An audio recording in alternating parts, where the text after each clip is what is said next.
Salam, salam les gars, j'espère que vous allez bien. Voilà, donc ñu ngi leen di nuyu yéen ñëpp. Voilà, et on est content aujourd'hui de vous présenter une première séquence pour les élèves de première S2. Voilà, à leur demande. Donc, ñi nga xam te ne ils ont sollicité vraiment d'avoir des explications sur la leçon sur travail puissance. Certes, comme on le dit, c'est pas une leçon facile du tout. Mais aussi, il faut juste savoir comment l'aborder. Vous savez comment l'aborder, surtout avec les éléments les plus basiques. Ce sont les éléments que vous ne devez pas ignorer. Vous pouvez automatiquement, donc vous pouvez aborder la leçon sans pour autant vraiment avoir des problèmes. C'est une leçon quand même qu'on ne peut pas tout enregistrer sur une vidéo parce que ça va faire une vidéo très longue. Ce qu'il faut, peut-être on va faire quelques séquences. On va faire une petite séquence. La prochaine vidéo sera une vidéo où on va choisir peut-être un exercice. Ça va concerner cette séquence. On va résoudre ça ensemble. Voilà, donc après, on va voir pour l'autre séquence qu'est-ce qui va se passer. Maintenant, pour cette première séquence, on vous propose le travail et la puissance dans un mouvement de translation. Un mouvement de translation, c'est quand le mobile a un mouvement qui est rectiligne. Qu'est-ce qui se passe? Nous avons un travail d'une force. On a la définition du travail, c'est l'effort qui est fourni sur une distance donnée. Donc, quand on fournit un effort sur une distance, on appelle ça donc un travail. La formule générale, c'est quoi? C'est la formule du produit scalaire entre le vecteur force et le vecteur déplacement. Et là, nous avons F égale, plutôt travail égale F scalaire AB, et ça c'est égal à F fois AB fois cosinus de l'angle entre les deux. Maintenant, exemple, on va essayer de voir ensemble un exemple. Voilà, donc nous avons un mobile qui roule sur une route, on va dire oui, sur un trajet. Maintenant, il est soumis à 4 forces. On a 2 forces motrices F1 et F2. On a la réaction normale du plan, on a le poids et on a aussi les forces de frottement. Je rappelle que le mobile se déplace du point A vers le point B. Nous allons essayer ensemble donc de calculer le travail de chacune de ces 5 forces. Pour la première force F1, donc on a F1, son travail, donc c'est F1 scalaire AB. Et là, on a donc c'est F1 fois AB fois cosinus de l'angle. Maintenant, si on regarde bien, on voit que F1 est collinaire au vecteur AB. Donc, c'est-à-dire, les vecteurs ont la même direction et le même sens. Donc, par conséquent, leur angle fait 0. Et cosinus de 0 est égal à 1. Raison pour laquelle, quand vous avez une force qui est collinaire à votre déplacement, et je dis bien collinaire, madame, la force et le déplacement ont la même direction et aussi le même sens. Donc, le travail sera égal à la norme de la force multipliée par le déplacement. Donc, c'est pas difficile. Maintenant, si on prend la force numéro 2, voilà, donc la force ici, on a mis F1, alors que c'est F2 même. Si on prend F2 et on regarde bien, entre F2 et l'horizontale, il y a un angle ici, c'est un angle alpha, on est d'accord. Donc, on va utiliser la formule donc du produit scalaire. F1, c'est F2 donc fois AB fois cosinus de l'angle entre F1, F2 et AB. Donc, ça fait cosinus de alpha, cosinus de l'angle donc qui est là entre les deux. Voilà. Maintenant, si on prend la troisième force qui est la réaction normale du plan, si vous regardez bien, la réaction normale du plan, elle est perpendiculaire donc au déplacement. Si on applique, on aura donc cosinus de 90 degrés et cos de 90 degrés égale 0. 0 multiplié par tout ça, donc ça donne 0. Voilà. Maintenant, si on prend le travail de la force de frottement, donc on voit bien que la force de frottement, elle n'est pas collinaire au déplacement, mais par contre, elle est opposée au déplacement. Donc je rappelle que nous avons 2 vecteurs qui sont opposés s'ils ont la même direction, mais s'ils ont des sens contraires. Ici, la force F, les forces de frottement, ils vont toujours s'appliquer dans le sens contraire du déplacement. On a un angle entre les deux qui fait 180 parce que ici, si on regarde bien, c'est un angle de 180 degrés. Et du coup, cosinus de 180, ça fait moins 1. Au final, on va avoir moins F multiplié par AB. Maintenant, après, si on regarde le travail du poids doit mener le travail de la réaction normale. Ici, on voit que le poids fait un angle de 90 degrés avec l'horizontale. Donc, c'est P fois AB fois cosinus de 90 degrés et ça, c'est égal à 0 aussi.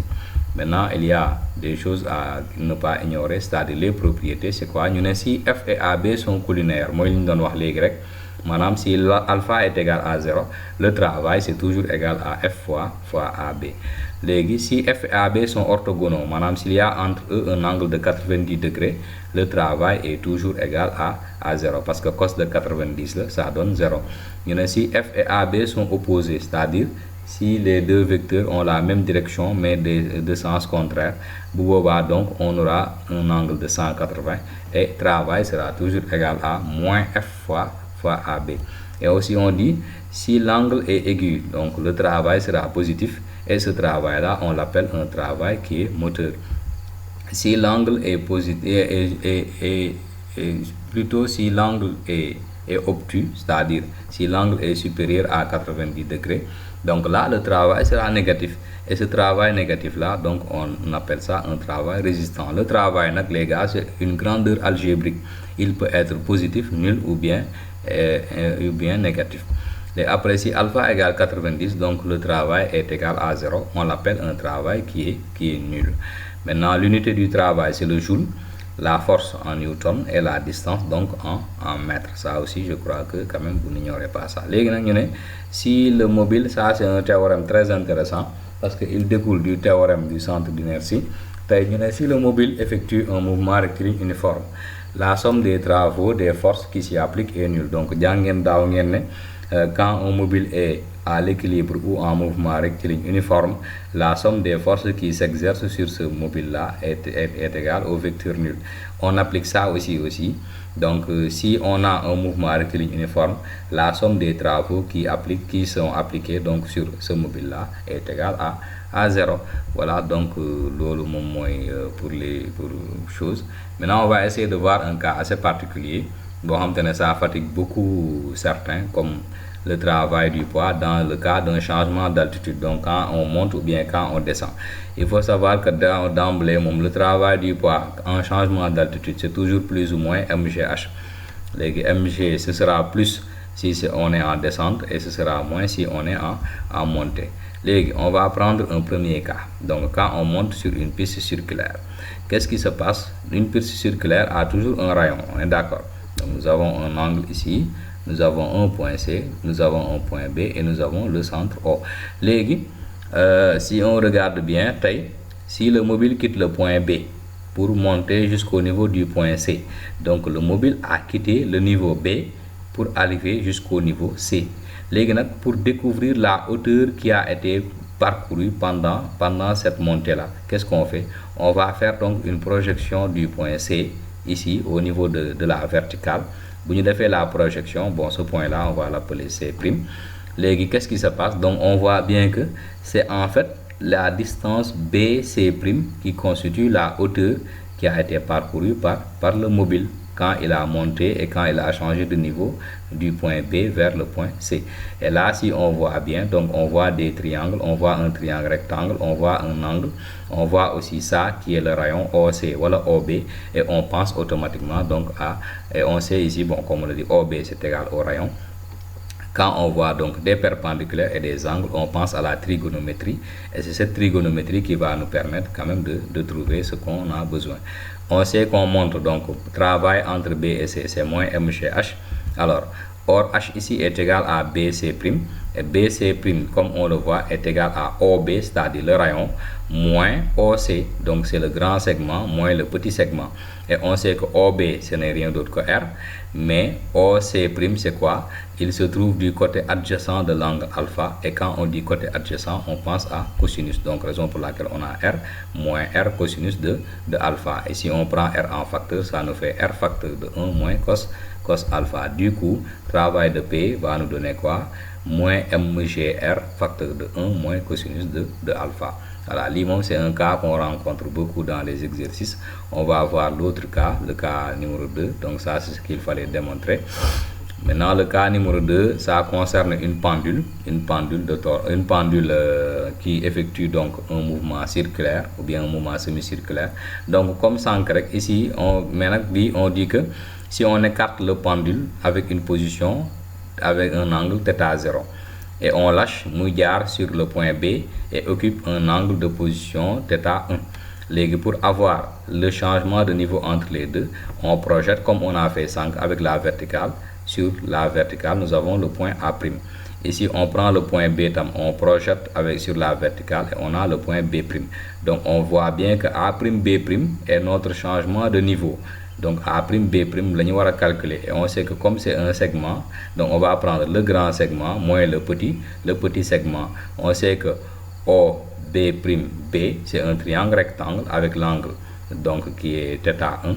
Donc, OB, c'est L, voilà, OA, c'est toujours L, c'est-à-dire la longueur du fil qui a été utilisé pour réaliser le pendule. Donc, pour ce faire ici, donc comme on dit, on descend, donc P c'est MGH, travail. Maintenant, qu'est-ce qui se passe? H est égal à OB' moins OA'. Et si vous voyez bien, OB' n'est égal à rien d'autre que L, c'est-à-dire la longueur du fil multiplié par le cosinus donc de l'angle θ1. Alors que OA' maintenant c'est égal à quoi? L, cette même longueur multipliée par cosinus de θ0. Et là, si on factorise L, on aura L facteur de cos θ1 moins θ0. Et là, travail de P, ici on a mis BC, mais normalement c'est entre A et B. Donc c'est égal à MGL facteur de cos θ1 moins θ0. Voilà, donc et c'est ça qu'il fallait démontrer. Voilà, maintenant pour calculer la puissance d'une force, ça c'est pas très compliqué aussi. On dit puissance d'une force, la puissance moyenne c'est donc le travail par variation de temps, c'est ce qu'on appelle la puissance moyenne, donc c'est le travail sur le temps. Et la puissance instantanée, donc c'est rien d'autre que la force scalaire, donc le vecteur déplacement. Donc c'est la force qui a été développée suite à une vitesse au niveau d'un point bien donné. Parce que comme le mobile évolue, bu taxawé ci benn point, la vitesse qu'il va avoir avec la force à laquelle il se déplace, c'est ça qu'on appelle donc la puissance instantanée. Mais bon, parfois on le mélange un peu. Voilà, quand on dit puissance seulement dans les exos, parfois on te donne la vitesse, on te demande la puissance. C'est à toi de savoir que quand puissance c'est la puissance instantanée. Si on passe par le travail, cette puissance là, c'est à toi de voir aussi que c'est la puissance moyenne. Donc la puissance, son unité c'est watt. Voilà, donc ça aussi c'est quelque chose que vous ne devez pas ignorer.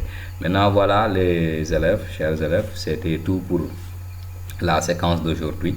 Voilà, donc c'est une première séquence, donc il y aura d'autres séquences qu'on va faire après. Comme je le dirais, Elite Science, on est là pour faire la promotion de la science auprès des jeunes apprenants. Nous encadrons de la 6e à la terminale. Nous faisons des cours en ligne, nous faisons des cours en présentiel également. Les numéros qui sont affichés en bas de l'écran donc sont joignables 24 heures sur 24, 7 jours sur 7. Si la vidéo vous a plu, donc vous pouvez vous abonner à la chaîne, liker, commenter, partager. Voilà, en tout cas, il y a d'autres contenus qui vont venir. Donc, comme je vous le dis, il y a d'autres séquences que nous allons faire avec vous, les élèves de première S2. Parce que première S2, tamit, c'est pas une classe facile. Et c'est une classe qui vous sert à préparer donc la terminale S2. Voilà, donc merci beaucoup pour votre attention. À bientôt pour de nouvelles vidéos scientifiques. Allez.